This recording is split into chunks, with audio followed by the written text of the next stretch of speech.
En el nombre del Padre, y del Hijo, y del Espíritu Santo, te damos gracias, Señor, por el don admirable de la vida, por llamarnos en este tiempo a ser tus discípulos misioneros en salida, por seguir convocándonos día a día para colaborar en la acogida, vivencia y anuncio de tu reinado.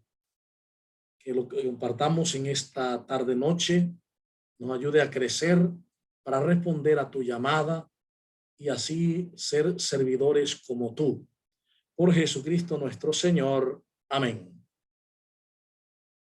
Muy bien, como habíamos visto, estamos trabajando estos días dentro de este proceso de Asamblea Eclesial de América Latina y el Caribe, el itinerario de espiritualidad número 3, que corresponde a los meses de junio y julio.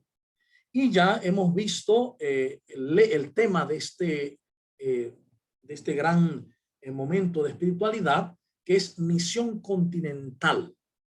El tema para este junio-julio, y el lema en camino hacia un nuevo Pentecostés continental. Y recordábamos que para vivir ese Pentecostés necesitamos abrirnos al Espíritu Santo. Cuando Jesús dice reciban el Espíritu Santo, no es un mero hecho de que Jesús es conductor del Espíritu, sino que los que están con él deben abrirse a la acción del Espíritu Santo. Recuerden que el Espíritu Santo ha sido denotado como persona, aunque sabemos que es más que persona, ¿no? Pero como persona, uno tiene que abrirse para que la persona incida en uno, para relacionarse, para hablar, para dialogar, etcétera. Entonces, igual, con el Espíritu Santo no es algo mágico, que viene un rayo y el rayo te hace estremecer. No, el Espíritu Santo es una persona de la Santísima Trinidad, la tercera persona, y es la persona del amor, es la persona del amor del Padre y del Hijo. Por lo tanto, en este tercer momento de este itinerario espiritual de estos 2 meses, junio y julio, vamos a mirar el incidir en la vida, como la palabra, como la misión, como el ser discípulos y cómo Dios sobre todo debe incidir en nuestras vidas. No es algo meramente, repito, intelectual, nociológico, no, es algo que es existencial. Debe incidir en nuestras vidas.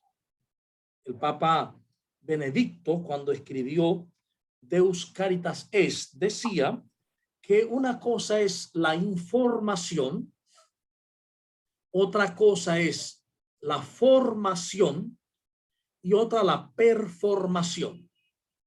Y él decía, la información es un elemento o elementos que llegan a nosotros y pasan por nosotros, no necesariamente se quedan. Mientras que la formación son elementos de conocimiento o de experiencia que nos llegan a nosotros, pero se quedan en nosotros, se quedan en nuestra mente, se quedan en el conocimiento. Y la performación es bajar el conocimiento a la vida, al corazón. Por eso la diferencia, ¿no? Entonces, eso es el incidir en la vida. Una performación es un transformar la misma vida. Entonces, el Espíritu Santo es el primer promotor de la misión de la iglesia, esta misión continental. El primer promotor de esta iglesia, de esta misión continental, es el Espíritu Santo. Por lo tanto, tenemos que estar claros que nosotros no somos los artífices de la misión. Somos instrumentos del Espíritu Santo. Vamos a soplar unos carbones encendidos que parecen estar apagados. Y soplamos, y el Espíritu Santo es el que hace el fuego. Nosotros solo llevamos el soplo, nada más.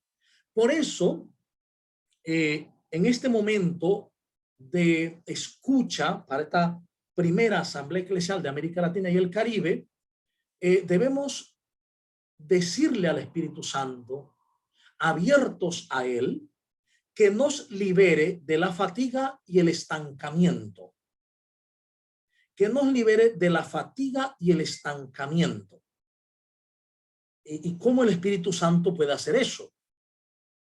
Bueno, es que el Espíritu Santo, como es el Espíritu del amor y es el Espíritu de la verdad, nos va a incitar y nos incita a vivir el momento presente, el aquí y el ahora.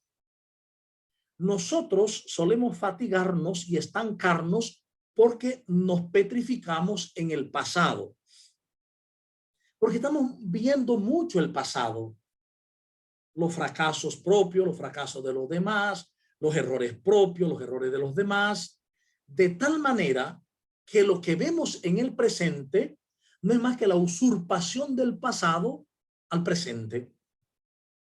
Cuando vemos a las personas, en vez de verlas aquí y ahora, lo que vemos es el pasado de la persona. Lo que hizo, lo que dijo, lo que hizo, lo que dijo. O lo que no hizo, o lo que no dijo. De tal manera que no estamos viendo a la persona, estamos viendo a la persona en su pasado. Por lo cual no la estamos viendo verdaderamente. La estamos viendo desde una experiencia errónea del pasado. Además, al mirar el pasado, siempre estamos juzgando. Y el juzgar es lo que tanto fatiga a la persona. Y mucha gente no se da cuenta. La fatiga viene del juzgar, del juicio, del juzgarse a uno mismo, a los demás. Y con esa fatiga viene el estancamiento. Aquí nadie hace nada, aquí nadie quiere hacer nada, mejor dejemos eso así, yo no voy a hacer nada tampoco, yo me siento cansado, cansada. Y fíjense que la fatiga física, cuando es física, se quita rápidamente. Usted come algo, toma algo, toma un dulcecito, descansa un poquito y queda bien. El problema de la fatiga es lo mental. El gran problema de la fatiga y el estancamiento es mental. No es físico. Uno cree que es físico. Me siento cansado, me siento cansada, me siento aburrido, aburrida, me siento. Y uno cree que es el cuerpo. No, es en la mente. Por eso, si le decimos al Espíritu Santo que nos libere de la fatiga y el estancamiento, estamos diciéndole que nos libere de estar mirando el pasado, de estar juzgando el pasado, porque Él hace todo nuevo en el hoy. Y precisamente por eso en la palabra, hoy es el día de la salvación. No es ayer ni mañana. Hoy es el día de la salvación. La perenne oferta de Dios para nosotros. Segunda cosa que le pedimos al Espíritu Santo, nos rescate del acomodamiento y de la inercia. ¿Por qué razón? Porque regularmente cuando miramos el presente desde una posición de futuro, puedo acomodarme. Yo estoy bien ya, aquí me siento bien, por lo tanto, ¿para qué más? Si yo puedo seguir así de futuro. Entonces me acomodo y me quedo en la inercia. La gran tentación de la iglesia es acomodarse, acomodarnos. Es quedar ensofados. Una iglesia ensofada. Una iglesia donde estamos cómodos en el grupo, en la comunidad, donde estamos en la casa y entramos en una inercia. Decía Aparecida, siguiendo a Benedicto XVI, que el peligro de la iglesia es el gris pragmatismo de la vida cotidiana de la iglesia, que hace parecer que todo está bien y sin embargo la fe se va desgastando en mezquindad. Ese es el peligro de la iglesia. Parece que todo acontece bien, que todo es normal. Y sin embargo, la fe se va estancando en mezquindad. Entonces, decirle al Espíritu Santo que nos ayude, que nos rescate del acomodamiento y de la inercia. Y fíjense que esta pandemia es un voto a favor del acomodamiento y de la inercia. Porque sobre pretexto de la pandemia podemos acostumbrarnos a estar cómodos en casa y a ser inertes en la vida de la iglesia. Entonces, que el Espíritu Santo nos rescate de esto. Tercera cosa, que el Espíritu Santo nos ayude a configurar nuestras vidas desde los criterios del Evangelio. Esto es algo también muy fuerte.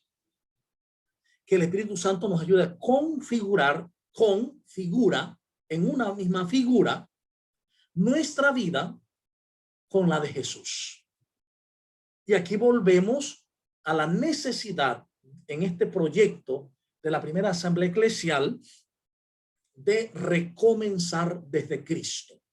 Como dice Aparecida 12. Volver a Jesús. Y no podemos cansarnos de decirlo. Recordárnoslos. Necesitamos volver a Jesús. Y repito, no es volver a Jesús literalmente, a ponernos turbantes, camisa, vestidos anchos blancos, a ponernos capa y calzados de cuero. No es volver a la persona de Jesús, a quien es Jesús, comenzando por su nombre, Yeshua, Yahvé salva, el ser salva. Es decir, aprender a ser, nosotros con el ser, para así salvar con el ser. Aprender a ser Jesús en la vida.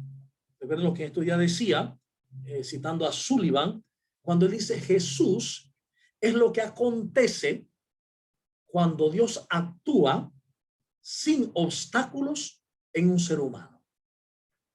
Cuando Dios actúa en un ser humano y no se ponen obstáculos a Dios, lo que acontece en ese ser humano es Jesús. Es una vida desde los criterios del Evangelio. Es decir, desde los criterios verdaderos de Jesús. Amor, misericordia, ternura, perdón, etcétera. Entonces, nos interpela el mandato de Jesús. Vayan a todos los pueblos. ¿Sí? Nos debemos preocupar por los que están alejados. Y aquí va la pregunta, esto que Mateo 28 Jesús dice, ¿no? Vayan por todo el mundo y hagan que todos sean mis discípulos. No dice algunos, no dice muchos, dice todos. Que todos sean mis discípulos. Esto, parafraseándolo con Juan 6, es que todos serán discípulos de Dios. Y ser discípulos de Jesús, ser discípulos de Dios es aprender a vivir como Dios. ¿Y cómo se aprende a vivir como Dios? Mirando a Jesús. Porque quien ve a Jesús, ve al Padre. Se vive como Dios cuando se vive como Jesús. Cuando se vive siendo lo que se es. Entonces, ese vayan a todos los pueblos a buscar a los últimos, a los alejados, a los excluidos, es ir para decirles a ellos que también son Jesús, que también son imagen y semejanza del Padre, y por lo tanto son amor, alegría, ternura, misericordia, paz, como lo es el Padre. A decirle a todos y a todas que Dios les ama y nos ama a todos de la misma manera que ama a Jesús. Para eso ir a todos los pueblos. Para eso buscar a los alejados. Nos debemos cuestionar por el cómo llegar a todos, pero todo reconozcamos y recomencemos desde Cristo, ¿sí? Para poder llegar a todos, tengo que reconocer a Cristo, volver a conocerlo, y tengo que recomenzar desde Cristo. Aparecida 12. Es necesario comenzar, volver a empezar desde Jesús. Yo primero.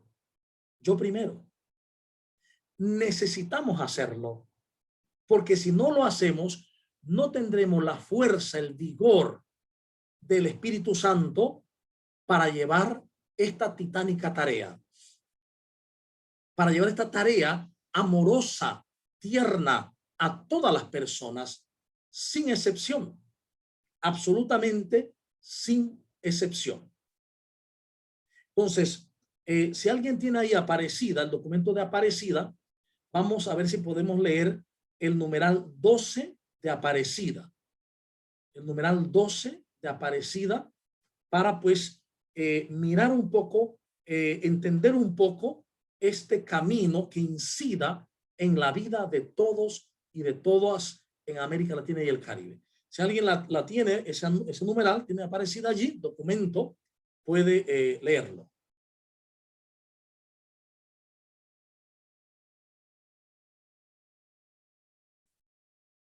¿Alguien lo tiene? ¿Documento de Aparecida? ¿Nadie? ¿Andricel? Ya enseguida se lo busco, padre. Permítame. Número 12 de Aparecida. Ya lo tengo, padre. Venga pues, Anet. No resistiría a los embates del tiempo una fe católica reducida a bagaje, a elenco de algunas normas y prohibiciones, a prácticas de devoción fragmentadas, a adhesiones selectivas y parciales de las verdades de la fe, a una participación ocasional en algunos sacramentos, a la repetición de principios doctrinales, a moralismos blandos o crispados que no convierten la vida de los bautizados.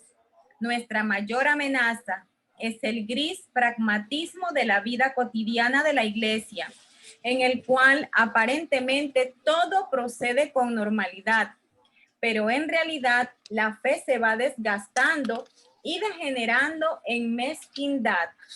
A todos nos toca recomenzar desde Cristo, reconociendo que no se comienza a ser cristiano por una decisión ética o una gran idea, sino por el encuentro con el acontecimiento, con una persona que da un nuevo horizonte a la vida y con ello una orientación decisiva.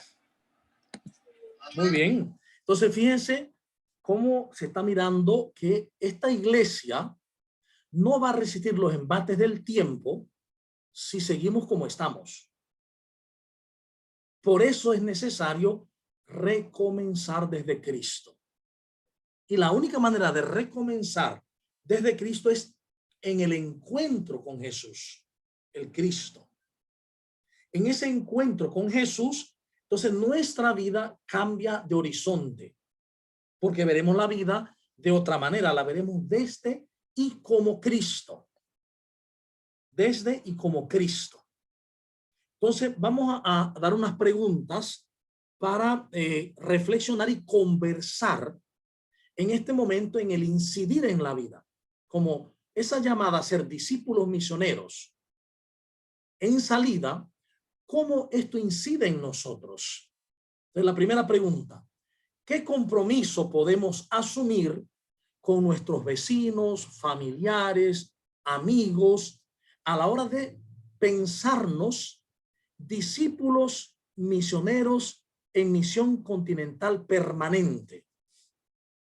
¿Qué compromiso podemos asumir con nuestros vecinos, familiares, amigos, a la hora de pensarnos, o sea, de considerarnos, de sabernos discípulos misioneros en misión continental permanente. Segunda pregunta. ¿Qué acción simbólica podemos realizar en este tiempo? Sembrar en una huerta agroecológica, contemplar y cuidar una planta, una mascota, visitar una persona enferma, atender un migrante. Puedes agregar otras acciones de acuerdo a tu interés. Acciones simbólicas que podamos realizar en este tiempo y que incidan en la vida y nos hagan ver realmente lo que somos, discípulos misioneros de Cristo, comprometidos con la persona humana, comprometidos con la casa común, comprometidos con el ambiente, comprometidos con la sinodalidad. ¿Sí? Entonces vamos con la primera para pues hacerlo en orden. Vamos a hablar de la primera pregunta. ¿Qué compromiso podemos asumir con nuestros vecinos, familiares, amigos, a la hora de pensarnos discípulos misioneros en misión continental permanente? Entonces, abramos los micrófonos para opinar, para hablar.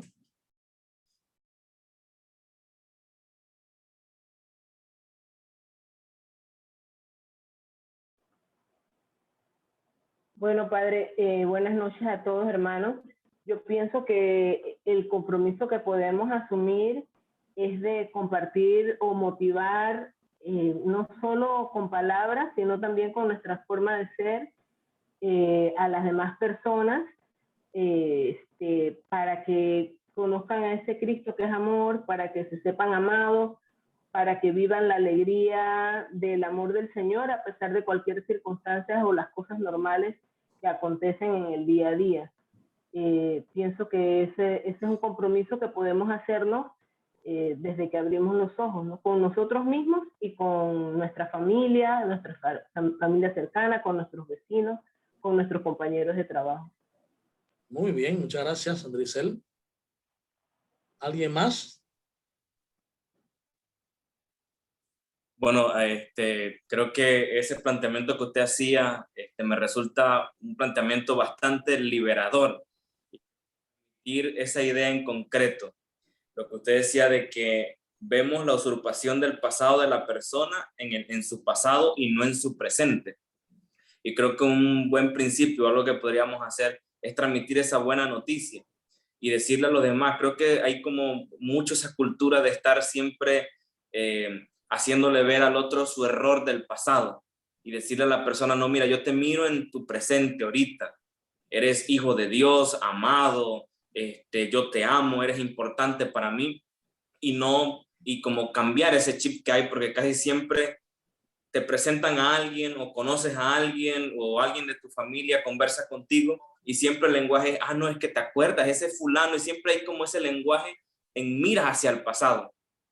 Y muy poco hay un lenguaje que diga, oye, qué bien te veo hoy, qué maravilla encontrarme hoy contigo, te veo lleno de vida, tú eres un hijo de Dios, eres una persona bendecida, hablar en términos presentes. Y creo que comprometerse con ese lenguaje, de decirle a la persona en su hoy, en este momento, lo especial que es para Dios, creo que ese sería un mensaje liberador. Ese planteamiento me parece fantástico, comprometerse con ese mensaje. Muchas gracias, Boris. Además, recuerden que si nosotros vemos una persona en el presente, significa que hemos olvidado el pasado, que lo pasamos por alto. Ese es el perdón verdadero. Además, si vemos una persona en el presente, sin el pasado la vamos a ver santa, como hija de Dios, amada y santa. ¿Cuándo no vemos santo a uno? Cuando estamos en el pasado. Ni tampoco nos vemos a nosotros mismos santos. Por eso nos cuesta tanto aceptar que somos santos, porque a nosotros mismos nos miramos en el pasado. Cuando si nos miramos en este momento, en este instante, vemos al Hijo de Dios, a imagen y semejanza suya, parte del cuerpo de Cristo, uno con Cristo, escondido en Dios con Cristo, por lo tanto, santo. ¿Ves? El totalmente liberador. Sí. Muy bien. ¿Alguien más? Padre, yo me remito al numeral 12 que de Aparecida, de igual manera, pues a no llevar o hablar como moralismo, normas y prohibiciones, porque el numeral dice que eso va desgastando la fe. Entonces yo me iría con lo de la experiencia, llevarle a los hermanos en mí a Cristo vivo. ¿Por qué? Porque al final de este numeral dice que ese encuentro con esa persona que nosotros debemos manifestar da un nuevo horizonte a la vida. Y eso es lo que realmente debemos de llevarle a los demás, porque cada persona tiene un horizonte diferente, pero cuando se encuentran con esa persona, el horizonte es el que marca Jesucristo, el camino, la verdad y la vida. Así que pienso que por ahí me iría. Mira que en días pasados yo le decía a alguien eso, que nuestro camino es anunciar el amor de Dios. Y la persona me decía, no, pero es que en el amor, hablando del amor siempre, te quedas lejos de el comportamiento moral, el comportamiento litúrgico. Yo decía, recuerda que Jesús dijo que quien vive el amor cumple toda la ley. Si realmente vivimos el amor, se cumple todo lo demás. Mientras que si uno hace énfasis en lo demás, puede olvidar el amor. Esa es la diferencia. Gracias, Anel. Padre, allí en ese caso sería como quien dice las añadiduras, o sea, si se habla con el amor, si se vive con el amor, todas las demás otras cosas las vamos a ir desarrollando como quien dice por añadidura. Exactamente, porque anunciar el amor es anunciar el reinado de Dios. Recordemos que Dios se dice que es amor eterno, infinito. Entonces, anunciar el reinado de Dios es anunciar el reinado del amor infinito. Si se anuncia el amor ante todo y es lo más importante y su justicia, todo lo demás vendrá solo por añadidura. Mientras que si le ponemos mucha preocupación a las añadiduras, olvidamos lo más importante que es el amor, el reinado de Dios. Y eso nos pasa muchas veces en la iglesia y en los grupos. Estamos preocupados por un montón de cosas y olvidamos la primacía del reinado de Dios, del reinado del amor de Dios en todos y en todas. Gracias. ¿Alguien más?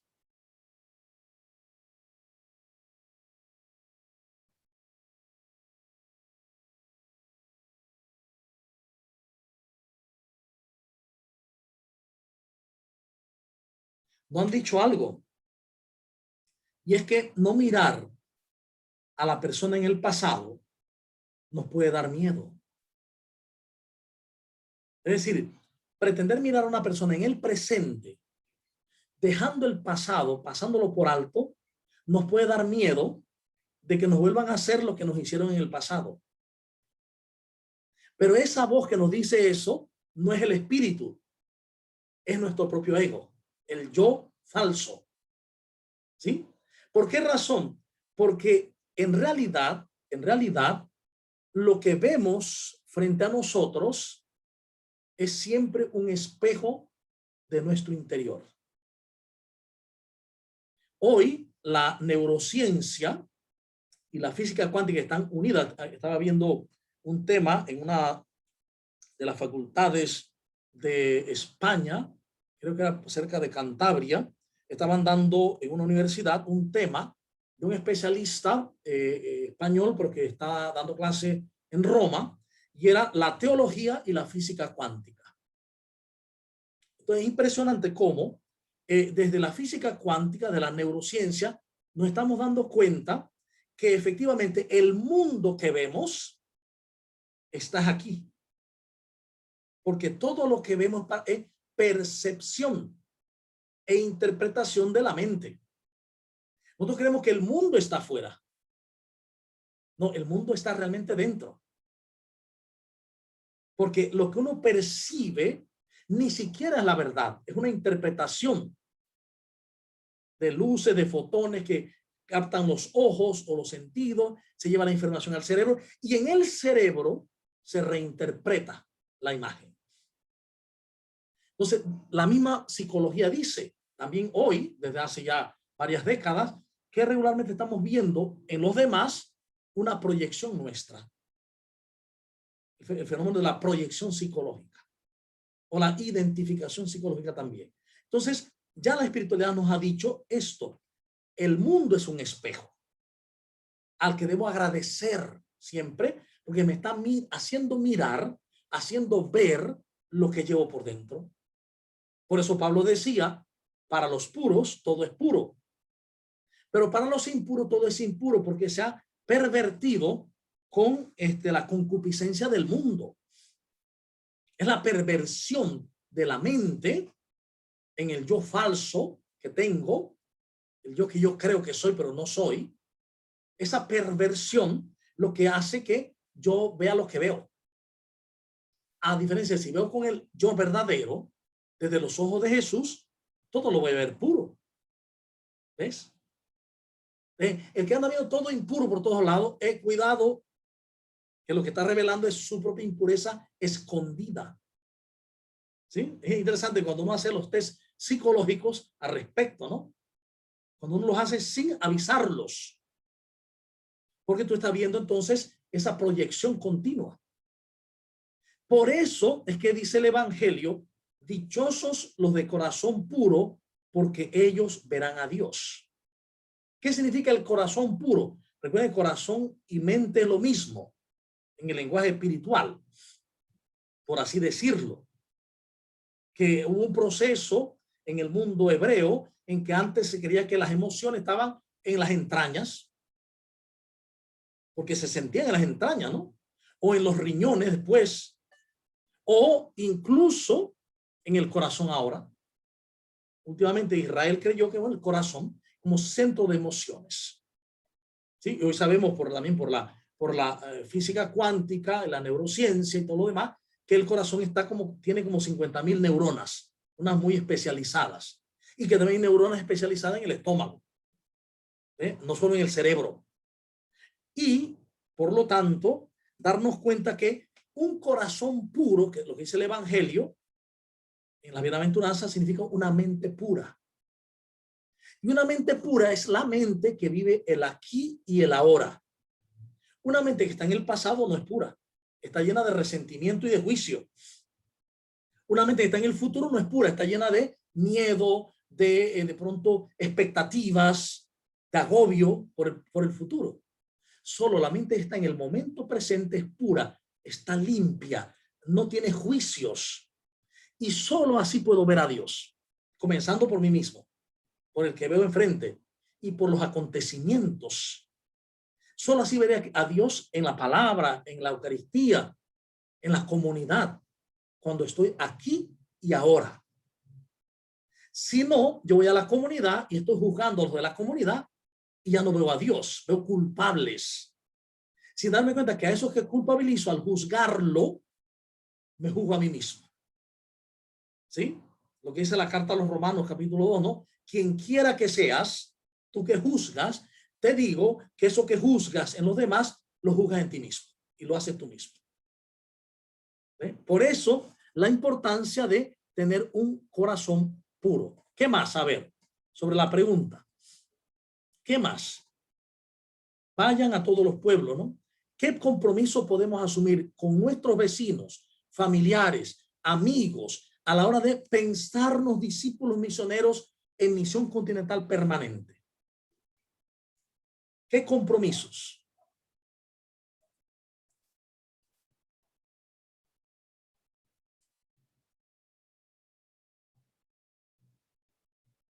¿Qué otro compromiso?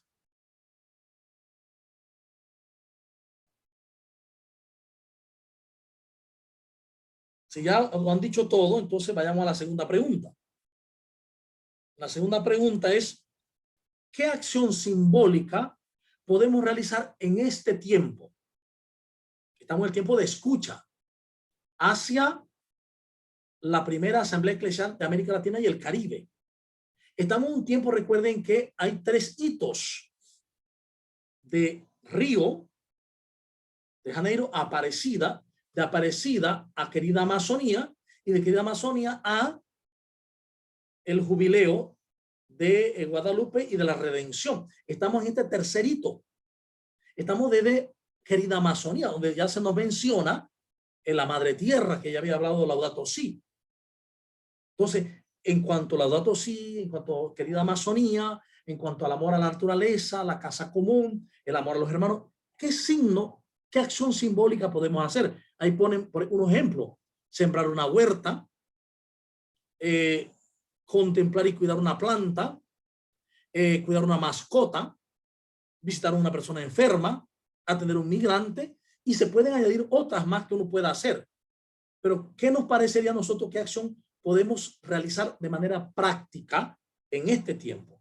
En este junio, julio, ya junio pasó, julio, en este mes de julio, ¿qué podemos hacer prácticamente?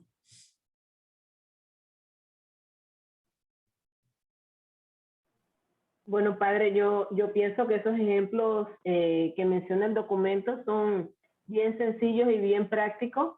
Aquí en la ciudad y en diferentes ciudades pues, de Panamá hay organismos que se dedican al cuidado de los animales, se puede apoyar a estas instituciones, si uno no lo quiere hacer directamente en su casa, pero también lo puede hacer. Por ejemplo, aquí a mi casa llegan como una familia de gatitos, yo le compro comidita, le compro medicinas para los parásitos, porque andan por allí, como quien dice, sin dueños y demás, igual perros que andan en la calle, uno puede tener ese cuidado, no solo por este tiempo, sino que son parte de la creación del Señor y cuando las personas también nos ven que hacemos gestos amorosos por la naturaleza o por los animales, ¿verdad? Eso como que contagia a otros a hacerlo.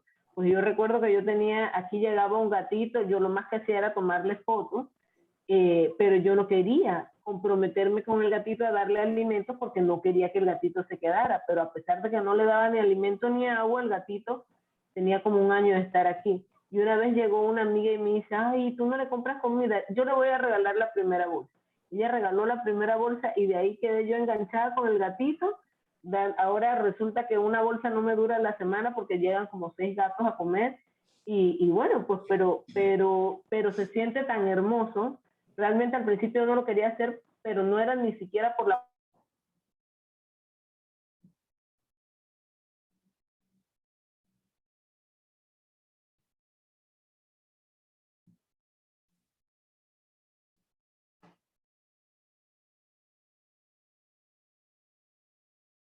siento que es una manera de dar gracias a Dios por todas las cosas que nos da y por agradecer por todo lo que nos ofrece, los animales, las mascotas, las plantas y todo aquello.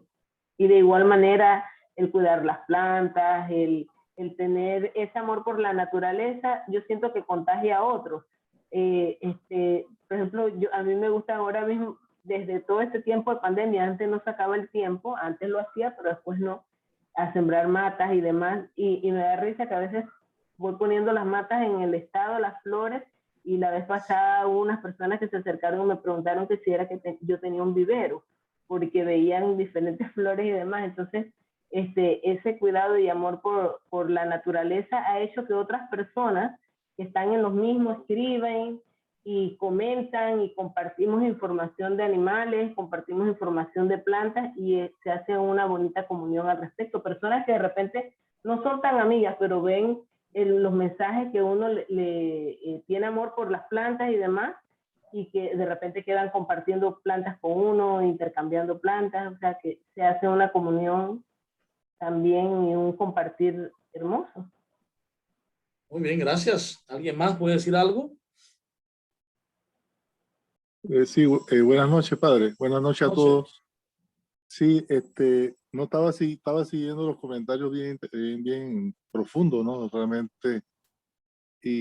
Pero hay un punto también en la parte simbólica, y si hablamos del simbolismo de la naturaleza, el amor a los animales, a las plantas y todo esto, también hay un punto que es el amor a la vida. Y tú dices, bueno, estamos hablando de vida. Sí, pero estamos hablando del ser humano.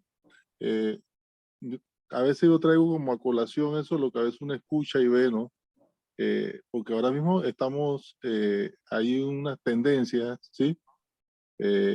Ya todos sabemos, pro aborto, ¿sí? Hay ya leyes aprobadas, realistas, o sea, no, esto no es invento. En muchos países europeos, esto ya lo había ya predicho Benedicto XVI, que el relativismo europeo, el relativismo con la vida, la eutanasia.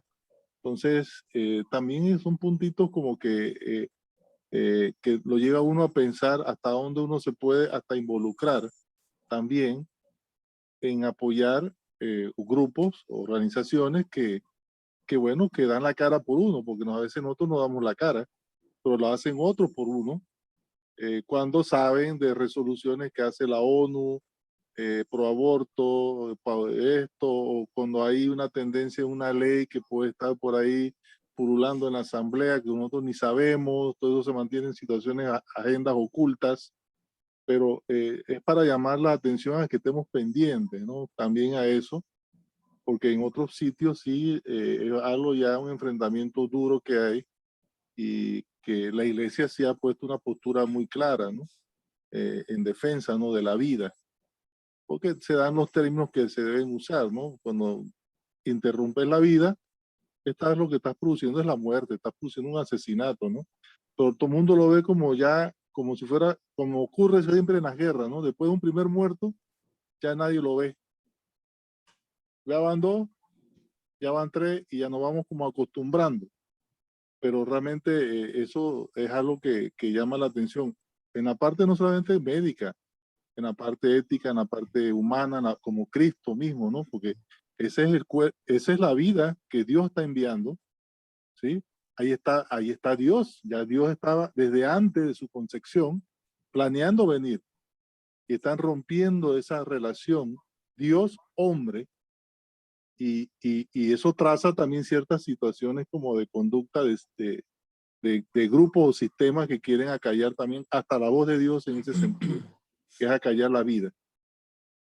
Gracias, Moisés. Recordando eso que dice Moisés, decía San Agustín, que el problema en el mundo es el desorden en el amor, el desorden en los grados de amor.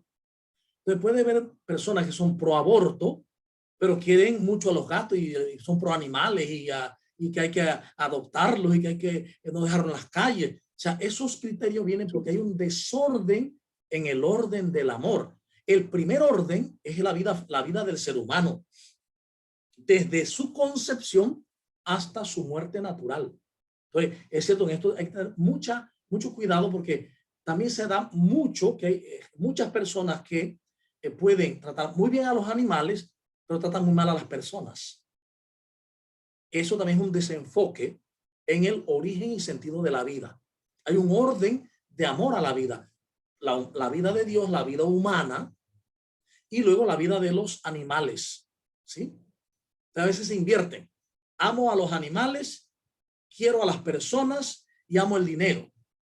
¿Sí? Cuando el dinero se usa, los animales uno los quiere y se ama a las personas. ¿Sí? Bien, muchas gracias, Moisés. Muy bien. Bueno, yo pienso en el tema de la atención a los migrantes. En las últimas semanas, en los últimos meses, hemos visto muchos migrantes aquí en la ciudad de David. Y a veces de repente uno pasa por allí, los ve, hace un comentario, los mira y de repente pues creo que tomarse el tiempo de repente de bajar y compartirle algún mensaje de esperanza, o de repente si es hora de almuerzo o cena, lo que sea, de repente ayudarles con algo de comida, que sé yo, creo que ese sería un buen gesto. Y últimamente pues hemos visto muchos migrantes en lo que es la parte del centro de la ciudad, así que eso es por una parte. Y por otro, pues ahí tengo unas semillas de papaya que estoy preparándolas para sembrarlas, así que en cuanto al tema de la naturaleza. Muy bien eso. Exacto. Fíjate que ahora que hablas del tema de los migrantes, yo estaba hablando con una persona que conoce de eso, del Senafrón, están muy cerca de los migrantes, ¿no? Y me decía que yo le decía que estaba mirando eso, que hay muchos migrantes aquí en David. Y me dice, ¿los ha visto cerca de, seguro, Western Union, donde hay Western Union? Yo le dije, sí. Lo que pasa es que eso hay todo un proyecto de ellos, ¿no? Ellos mandan a familiares o ellos mismos han depositado dinero para que tener 500 en Panamá, luego 500 en Costa Rica, luego 300 en Nicaragua. En la medida que van subiendo, por Western Union van sacando el dinero para no cargarlo, para que no les roben. Entonces lo sacan en el lugar donde llegan. Es decir, que muchos de ellos no son hambrientos. Son gente que tiene medios y andan así porque andan así, pero tienen medios, están buscando su medio que en el Western Union para irse de aquí a Costa Rica. En Costa Rica sacan para irse para allá, Nicaragua, y así se van. Se van por uno para Estados Unidos o otros lugares. Entonces, eso todo hay que tener mucho cuidado. Pero sí es cierto, claro, si uno ve a un hambriento en la calle, vale la pena hacer un buen acto de llevarle alimento al hambriento.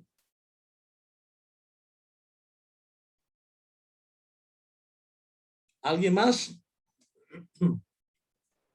Buenas noches, padre. Referente a esto de los migrantes, hoy precisamente me pasó algo con ellos. Ahí en el salón, queda por ahí cerca de la terminal, están bastante.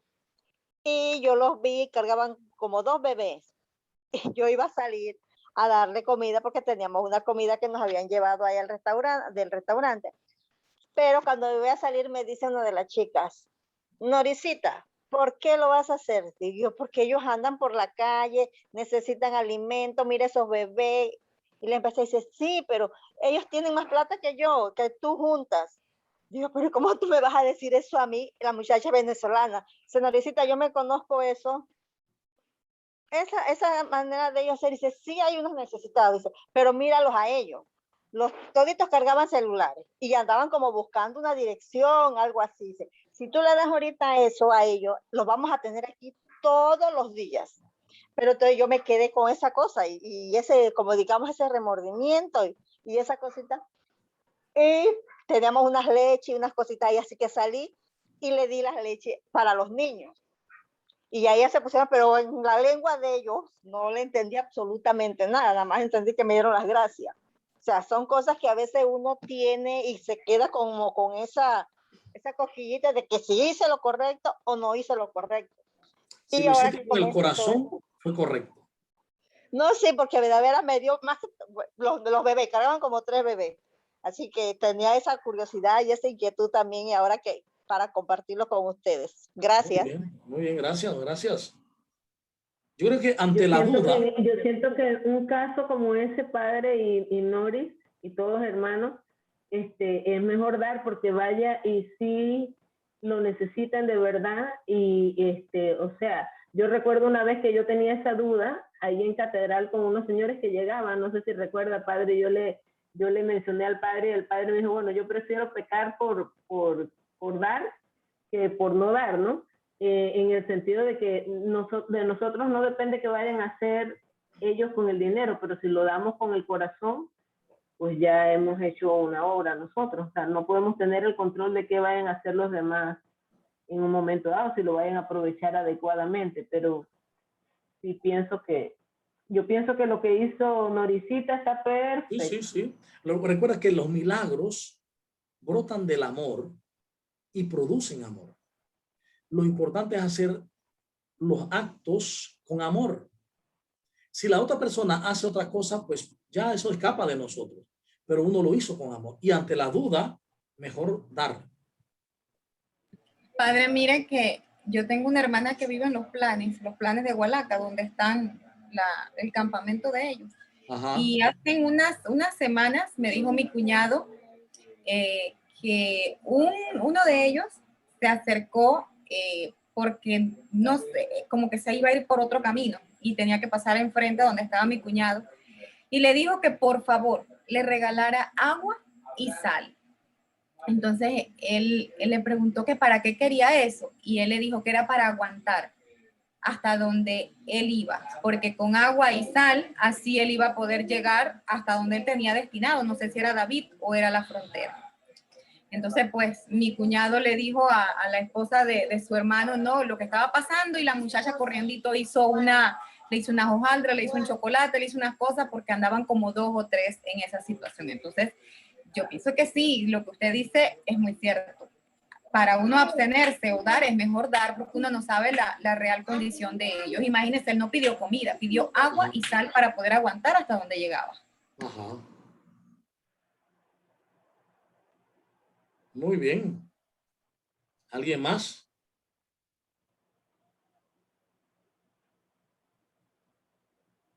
Padre, bueno, yo siento allí que, por ejemplo, ya el hecho de uno de salir de su tierra, de la comodidad, de lo que uno conoce, ya eso de por sí es una situación difícil.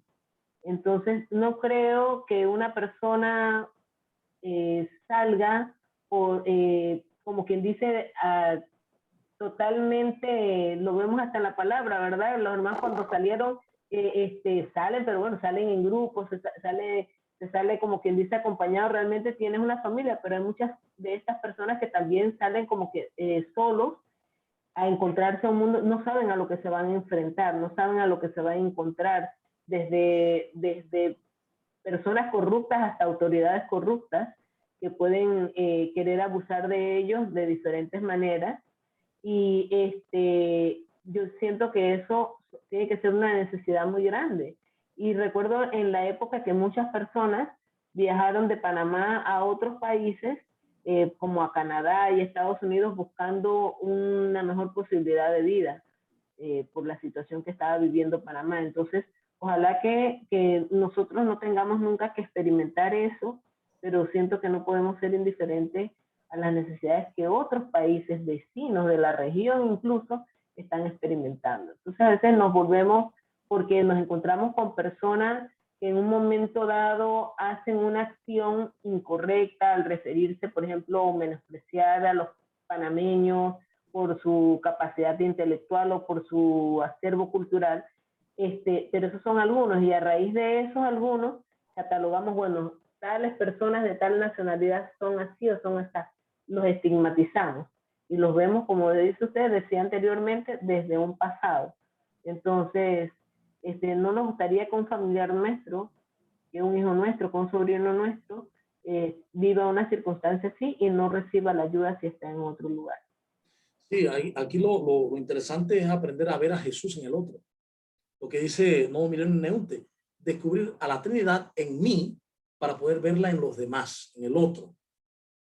Y eso es todo un ejercicio de conciencia. No es de fuerza, yo tengo que verlo, no, es de conciencia. No es que tengo que lograr ver como Jesús, no, es que tengo que serme consciente de que ya lo soy. Solo que no me he dado cuenta que soy Jesús, que soy uno con Él, que somos uno con el Padre. No nos hemos dado cuenta. ¿Por qué? Porque le creemos al yo falso. El yo falso que te dice, no, tú eres una basura, tú eres un pecador, tú no sirves, y empieza por ahí. Y nosotros le creemos y ya de ahí nos salimos. El estancamiento. El yo verdadero, el yo sagrado, te dice, tú eres hijo de Dios, tú eres santo, tú eres amor, tú eres paz. Descúbrelo, velo en ti y lo verás entonces en los demás. Porque como el otro es un espejo, verás lo que tú ves en ti. ¿Sí? Bien. ¿Alguien más? Si no, cerramos con una oración. Darle gracias a Dios por este momento de compartir.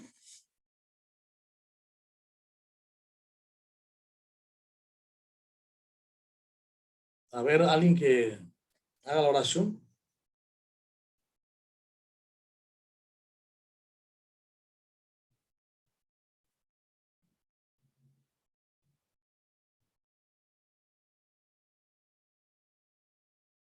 El Boris, pues. En nombre del Padre, del Hijo y del Espíritu Santo. Amén.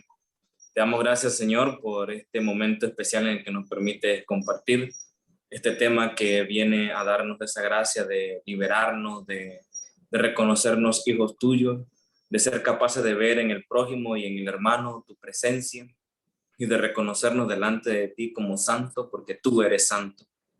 Te pedimos, Señor Jesús, que los compromisos que hemos planteado aquí en algún momento podamos llevarlos a cabo, tanto en relación con nuestros hermanos, con nuestro prójimo, ayudándolo ya sea materialmente o espiritualmente, con palabras de liberación, y al mismo tiempo también, Señor, ser capaces de poner en práctica todas estas palabras, todas estas expresiones, todas estas ideas, y que nos permita ya en esta hora del día en que ya nos preparamos para el descanso al final de la jornada, también nos des un sueño reparador para mañana, levantarnos y hacer tu santa voluntad. Por Jesucristo nuestro Señor. Amén. Muchas Amén. gracias. Tenga buena noche, bendiciones. Buenas noches. Buenas Buenas noches. noches. Gracias. Feliz descanso. Feliz Buenas noches descanso. para todos.